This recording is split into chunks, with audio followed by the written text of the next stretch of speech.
बच्चन सिंह आर्य तो जिस प्रकार से LIC की पॉलिसी होती है नहीं, हम तो बच्चन सिंह आर्य के साथ है, उस पॉलिसी के साथ ऐसे है जैसे पॉलिसी ज़िंदगी के बाद भी, हर ज़िंदगी के बाद भी वो पॉलिसी हारी। अगर मैं रामायण बचपन में नहीं पढ़ता तो हो सकता मैं अच्छा पति नहीं बन सकता था, मैं अच्छा पिता नहीं बन सकता, मैं अच्छा बाबा और दादा नहीं बन सकता और एक अच्छा दोस्त भी नहीं बन सकता। आज चर्चा करते हैं राजनीति में कि भ्रष्टाचार है। ऐसे प्रेम क्यों नहीं करूं, मैं क्यों फजूल की बातों में रह करके अपने हल्के से दूर जाऊं। तो इसलिए तो मेरा ऐसे कोई बात नहीं, पार्टी में है और लगातार चुनाव लड़ने का रिकॉर्ड भी मेरे साथियों ने मेरा बनाया है। जो सिर पे है पगड़ी ये इज्जत हमारी, तुम्हें सौंपना। यहाँ पर बैठा हुआ है तो ये प्यार की तो बात है, निमंत्रण तो रामलीला का है। तो मुझे लगता है कि वही जो शुरू में हुआ था या 2004-05 में जब पंचायती उम्मीदवार हल्के ने बना दिया था, जब कांग्रेस की बड़ी आंधी थी, कई बार टिकटों की बात आती है, मैं जिक्र कर देता हूँ। पूछते हैं कि जी आपने कांग्रेस पार्टी छोड़ दी। मैंने कहा छोड़ने की बात नहीं है, मैंने बीजेपी दो हल्के के नहीं, मैं तो सारे हरियाणा के कहता हूँ कि जो गुण बच्चन सिंह आर्य में है नहीं, वो सीधे नेता हम पाओगे। इनकी लड़ाई सिर्फ एक ही है, जिस प्रकार से कलोई के नेता हो या हिसार के हो या सिरसा के हो, उन्हीं की तरह भाई मैं भी अपने सभी सिरसा वाले ने अपने DSP SP रोजगार के मामले में, हिसार वाले ने जो भी बड़ी बड़ी नहरें लगवाई हैं, बड़े बड़े रोजगार दिलाए हैं, SDM HCS IPS, इनके अंदर भी यही तड़प है, मैं भी क्यों नहीं अपने सभी। जरियान टी दर्शकों विक्रम की राम राम और भी आप सभी का स्वागत है। तो देखिए दोस्तों, भी आज मैं झींग जिले के गांव बहादुरगढ़ में इस वक्त मैं मौजूद हूं और सुफीदु हल्के से वो जो पूर्व मंत्री बच्चन सिंह आर्य हैं, लगभग समय है 9 बज चुके हैं और बच्चन सिंह आर्य है गाँव बहादुरगढ़ में पहुँचे हैं। आखिर आप देख सकते हैं काफ़ी लोग यहाँ पर पहुँचे हुए हैं। बात करना चाहेंगे जो आज गाँव बहादुरगढ़ जो बच्चन सिंह आर्य है आज वो पहुँचे हैं, उनका गांव बहादुरगढ़ में आने का क्या कुछ मुख्य उद्देश्य है। और यहाँ पर देख सकते हैं गांव के जो बहुत सारे साथी हैं जो बच्चन सिंह आर्य को जो चाहने वाले हैं वो भी यहाँ पर हैं, साथ में देखते हैं काफ़ी लोग यहाँ पर पहुँचे हैं। और फिलहाल हम बात करना चाहेंगे, हमारे साथ बच्चन सिंह आर्य है जो पूर्व मंत्री, वो हमारे साथ जुड़ चुके हैं। सर आपका बहुत बहुत स्वागत है जरियान टीवी पर। धन्यवाद, आपका बहुत बहुत शुक्रिया, आपका और आपके चैनल को बहुत बहुत शुभकामनाएं। तो सर आज आप गाँव बहादुरगढ़ में पहुँचे हैं, क्या कुछ मुख्य उद्देश्य है यहाँ पर आने का आपका? आपको पता ही है आज पूरे विश्व के अंदर जहाँ भी श्री राम रामायण और वाल्मीकि जी महाराज को मानने वाले हैं, तो ये चला हुआ दशहरे का पर्व है, आगे दीपावली आएगी। और यहाँ की जो रामलीला है प्रसिद्ध है बहादुरगढ़ गांव की। मैं आज चौपाड़ है, जनरल चौपाड़ कह सकते हैं इसको, बैरागी चौपाड़ भी कह सकते हैं, क्योंकि चौपाड़ें सभी की होती हैं मिलजुल करके सबकी। तो उसकी रामलीला में मेरे को निमंत्रण हुआ है और उसमें मैं शामिल होने के लिए आया हूँ। इससे पहले भी कई दिन पहले मैं अपने सैनी जो द्वारका रामलीला जो क्लब का नाम है, तो उसमें सैनी चौपाड़ में आया था, उसमें भी उद्घाटन कराया गया था। तो मुझे बड़ी खुशी है, बहादुरगढ़ गांव एक शांति प्रिय गांव है और रामलीला भी जब उधर थी तो इधर के सभी साथी गए हुए थे काफ़ी, और अब इधर है दूसरी चौपाड़ में तो उधर से भी काफ़ी साथी हम देख रहे हैं आए हुए हैं। तो अच्छा लगता है। मेरा राजनीतिक तौर पर भी 36 बिरादरी जो बहादुरगढ़ की है, जो मैं 32-33 वर्षों से राजनीति करता हूँ, तो मेरा भी बड़ा इसको लाडला गाँव कहो या अपनापन है सभी के अंदर, तो अच्छा लगता है। तो आज रामलीला के उसमें मैं आया हूँ यहाँ। सर आप 1991 में दिल्ली से टिकट लेकर के आए थे और आपकी बहुत बड़ी जीत हुई थी, क्या 2024 में उसका जलवा दिखने वाला है? देखो आप देख ही रहे हो, महेंद्र ने निमंत्रण तो 7 आदमियों का दे रखा है, अरे ये सारे खाना खाओगे, देखियो यू जलवा यही तो है। जब किसी के प्रति प्यार नहीं होता, प्रेम नहीं होता, तो मुश्किल से ही 5-7 व्यक्ति आते हैं और वो भी बहुत से निमंत्रण का इंतज़ार करते हैं, भाई मेरे पास फ़ोन नहीं आया। मगर आप मेरे को देख रहे हो, यहाँ ब्राह्मण से लेकर के मैं देख रहा हूँ हर समाज का व्यक्ति यहाँ पर बैठा हुआ है। तो ये प्यार की तो बात है, निमंत्रण तो रामलीला का है।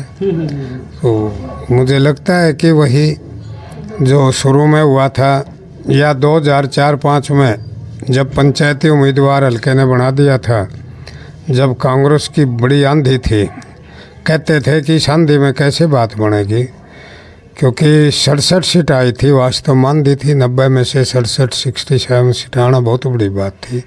उस समय भी सभी ने मिल करके इकट्ठे करके पंचायती उम्मीदवार बना करके रिकॉर्ड तोड़ दिया था। 10 के 10 जो निर्दलीय विधायक हरियाणा में बने थे उसमें सब में टॉप में वोट दिलवाई थी। तो वही जलवा लग रहा है। सर बात की जाए, देखिए आप कांग्रेस में भी रह चुके हैं, निर्दलीय भी आप है चुनाव लड़ चुके हैं, और जो पिछली बार आपने है बीजेपी चुनाव लड़ा था। बात की जाए क्योंकि जो सफीद होल के जो लोग हैं उनके मन में संशय है कि कहीं ना कहीं 2024 में जो चुनाव होने वाला है, क्या आप बीजेपी पार्टी से टिकट मिल पाएगा आपको? नहीं, मेरे साथियों को किसी को शंका नहीं होती। बहुत से ऐसे भी साथी हैं जो ये सोचते हैं कि बचन सिंह आर्य ना टिकट ले तो अच्छा है और कहीं ना कहीं मेरा हो। जब होते हैं उनकी भी अपनी होती है, सबकी इच्छाएं होती हैं। तो किसी ने कह दिया होगा, नहीं तो मेरा साथी कोई कुछ कहता नहीं, बीजेपी पार्टी में है। और बीजेपी पार्टी के टिकट की बात तो अभी कोई है नहीं, अभी तो लोकसभा का चुनाव आएगा। अभी तो हमने लोकसभा की बात करनी है। अपनी बात जब आएगी तो उस समय, जैसे हमारी पार्टी भी है, बीजेपी में हूँ मैं, और फिर सबसे बड़ी बात है कि मेरे को इतना लंबा समय हो गया, मैं व्यक्ति विशेष के ढंग से भी आदर करता हूँ, क्योंकि हमारा एक बड़ा ज़बरदस्त संगठन है सभी साथियों का। मैं सबसे पहले अपने हलके की बात सोचता हूँ कि मेरे इलाके का भला कैसे हो सकता है। कई बार टिकटों की बात आती है, मैं जिक्र कर देता हूँ, पूछते हैं कि जी आपने कांग्रेस पार्टी छोड़ दी। मैंने कहा छोड़ने की बात नहीं है, मैंने बीजेपी पकड़ी है, ना किसी ने छटवाई है। मैं किसी की निंदा भी नहीं करता। मेरे को अपना हलका के आपने जो है उस समय कांग्रेस ने का टिकट नहीं दे पाई थी, आपने जार लड़ दिया। मैंने कहा लोगों ने मेरे को लड़ाया था। कौन से लीडर हैं, कितने लीडर हैं? मैं चाहता हूँ कि मेरा इलाका ऐसा ही बने जैसे आदमपुर कलोई उस समय के नेताओं ने बनाई है। मेरी तरफ ये है सबसे ज़्यादा। वहाँ भी मेरे नेता रहे हैं जिसमें मैं मंत्री है। 6-7 महकमे, सॉरी 7 नहीं 5-6 महकमे मैंने चलाए हैं 5 साल तक। वो पहले किस पार्टी से आए थे, फिर उन्होंने वो दूसरा हज का पार्टी भी बनाई, मगर उन्होंने अपने आदमपुर का ही भला सोचा। अब उनका पोता अब देखो बीजेपी पार्टी से विधायक है, मगर आदमपुर के लोग उनको बनाते हैं। ऐसे ही सिरसा के लोगों की बात देख लो, किस किस पार्टी से आते जाते रहे हैं, और अब किस पार्टी से उनका पोता अब डिप्टी चीफ मिनिस्टर है, मगर उन्होंने अपने हलके से, अपने ज़िले से प्रेम है। तो मैं अपने हलके से प्रेम क्यों नहीं करूं? मैं क्यों फजूल की बातों में रह करके अपने हलके से दूर जाऊं? तो इसलिए तो मेरा ऐसे कोई बात नहीं, पार्टी में है और लगातार चुनाव लड़ने का रिकॉर्ड भी मेरे साथियों ने मेरा बनाया है। और निर्दलीय जिताना उस समय कांग्रेस के अंधे में कोई छोटी बात नहीं है। आजकल जात पात की बात है, आप जानना ही चाह रहे हो, तो जात पात की बात तो पहला चुनाव लड़ा मैं कलड़ा आर्य समाजी हूँ। हम जन्म से जाति नहीं मानते, मैं जमात मानता हूँ कि एक जमात है, अच्छे लोग इकट्ठे हो जाएं, अपनी जन्मभूमि को तरक्की की तरफ ले जाने की प्रयास करें। जैसे दूसरे 5-4 परिवार हैं हमारे प्रांत में जो अपनी जन्मभूमि को ऊपर उठाते हैं, रोजगार में, विकास में, नहरें निकलवाना और दूसरे काम करना, रजवाए निकलवाना, तो ये है। तो इसलिए मैं लगातार चुनाव लड़ता हूँ। जिनको मेरी ईमानदारी पसंद है, जिनको मेरी कार्यशैली पसंद है, वो मेरा साथ देते हैं। जो अपने ढंग से कहीं उलझ पुलझ हो जाते हैं तो उनकी अपनी मर्जी है। जी सर, मुआना में कमलेश डांडा जी का एक कार्यक्रम था जनसंवाद को लेकर के, उसमें आप नहीं दिखे थे, कारण क्या? किसके में? कमलेश डांडा का कार्यक्रम सर मुहाना गांव में जनसंवाद का, उसमें आप दिखे नहीं थे उसमें? अच्छा, वो बहन जी के नहीं, वो तो ज़रूरी नहीं कि कोई है, मैं बाहर गया हुआ था, वो बहन जी का फ़ोन आया था मेरे पास। मैंने कहा बहन जी मैं तो फिर इतला तो 1-2 दिन पहले मिले तो अच्छा है, तो बोले कोई नहीं भाई साहब मैं देख लूँगी। उनका फ़ोन आया था और मैं उस समय मैं इंटरनेशनल आर्य समाज के प्रोग्रामों में था दिल्ली में। नशा मुक्ति अभियान हम चलाते रहते हैं। तो उसमें था, बहन जी बोली कोई बात नहीं, तो वो तो उसमें था, मैं कोई बात। जी सर, आप कोई भी बड़े कार्यक्रम करते हैं या बात की मीटिंग करते हैं या कोई रैली करते हैं, आपकी जो शायरी होती है लोगों को मन मोह लेती है। कोई दर्शकों को अपनी शायरी के अंदाज में कुछ सुनाइए सर। ये शायरी तो थी जी कि भाई ये प्यार का सौदा है माधव, क्योंकि आप ज्ञान योगी हो महात्मा बुद्ध की तरह है कि भाई ये नहीं, मतलब शायरी की कोई मैं शायर नहीं हूँ। मैं तो कोई बात हृदय से अंदर से समय के हिसाब से हमारे साथ है वतन, आप देखते भी हमारे साथ है वतन सिंगारिया जुड़े हुए थे, और बहुत ही पुराने कार्यकर्ता अभी छतवीर सांगवान हमारे साथ जुड़ चुके हैं और बात की जाए तो मेरे साथ ही जुड़ चुके हैं। सर, क्या कुछ कहना चाहेंगे जो आप लंबे समय से है वतन सिंगार के साथ जुड़े हुए हैं? की बात में तोड़ कर देते हैं हम तो। जी, लोगों के दिलों पर राज करने वाले बेताज बादशाह हैं बचन सिंगारिया जी। बिना बने भी जीते हुए और जीते हुए तो हैं जीते हुए। हमने कभी ऐसा नहीं लगा कि ये हार रहे हैं, क्योंकि ये जब भी हार के भी जीते हुए हैं। इनके कभी काम नहीं रुके और इनका जो सेवा करने का अंदाज है, पब्लिक सेवा, वो एक बेमिसाल है। हाँ, इनके अंदर बहुत सारे गुण, अगर मैं उनको गाने लगूँ तो मेरा ख्याल कई दिन लग जाए। कहने का मतलब ईमानदार छवि आज तक रिकॉर्ड है। हम 32 साल से जुड़े हुए हैं, लेकिन एक भी कोई आदमी हल्के का ये नहीं कह सकता कि आर्य जी ने कभी रिश्वत ली है। भ्रष्टाचार के खिलाफ लड़ते हैं, भ्रष्टाचारियों को ख़त्म करते हैं और विकास की तो रेल चलाते हैं। तो बहुत सारी खूबियां हैं हमारे नेताजी में, इसीलिए जो है ना, और यारों के यार, एक बार जिसका हाथ पकड़ लिया नहीं छोड़ते नहीं। आप तो कदे छोड़ कर चले दो, लेकिन ये नहीं छोड़ते, तो यारों का यार है। तो भैया आप देखते जो भी बचन सिंह जो कार्यकर्ता है, कितना उनके प्रति प्रेम है। और हमारे साथ महेंद्र सिंह है, सांगवान भी हमारे साथ जुड़ चुके हैं। जी, आज आपके आवास पर है बचन सिंह जी पहुँचे हैं, क्या कुछ कहना चाहेंगे?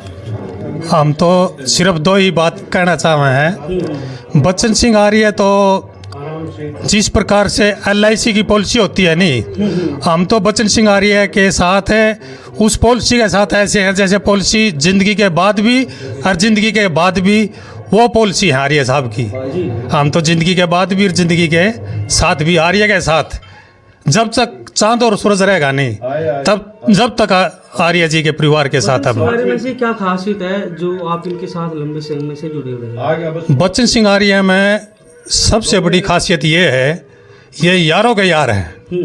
जिसका भी हाथ पकड़ ले नहीं, कभी ये छोड़ते नहीं। बच्चन सिंह आर्य है सफेदो हल्के के नहीं।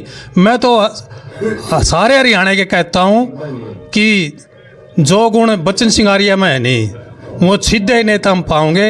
इनकी लड़ाई सिर्फ एक ही है, जिस प्रकार से कलोई के नेता हो या इशारे के हो या सिरसा के हो, उन्हीं की तरह भाई मैं भी अपने सभी ऐसे क्या गुण है? नेता तो और भी है जी।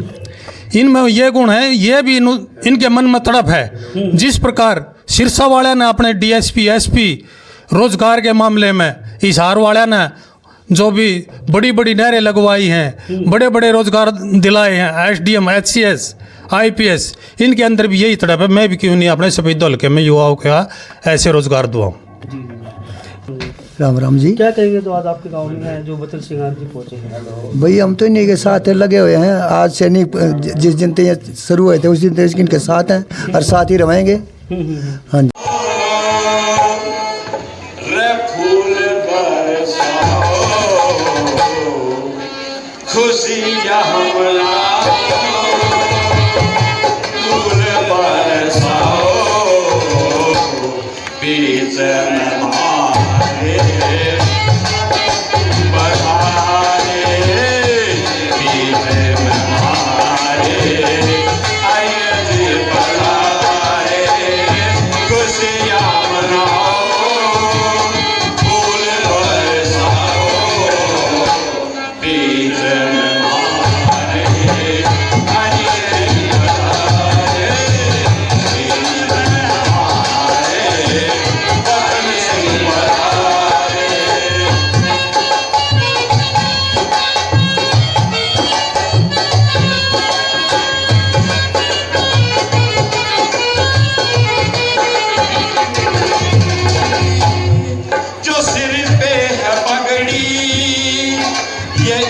इज्जत हमारी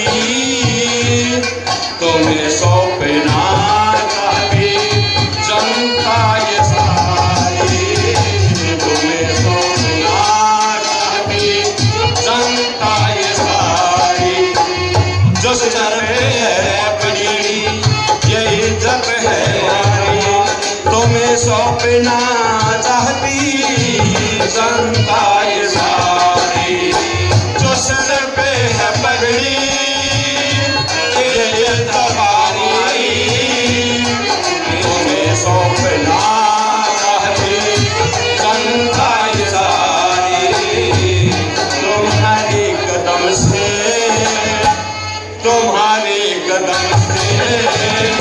हुआ गाँव में उजाला, बाहर आ गई है आप जो पधारे।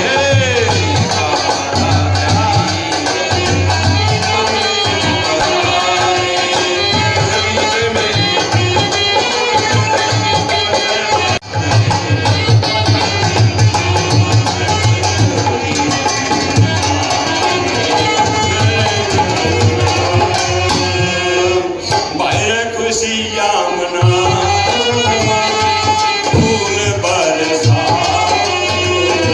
पीछे में हमारे बचन सिंह बहारे, हमारे बचन सिंह बहारे। खुशियाँ मनाओ फूल बरसाओ पीछे में हमारे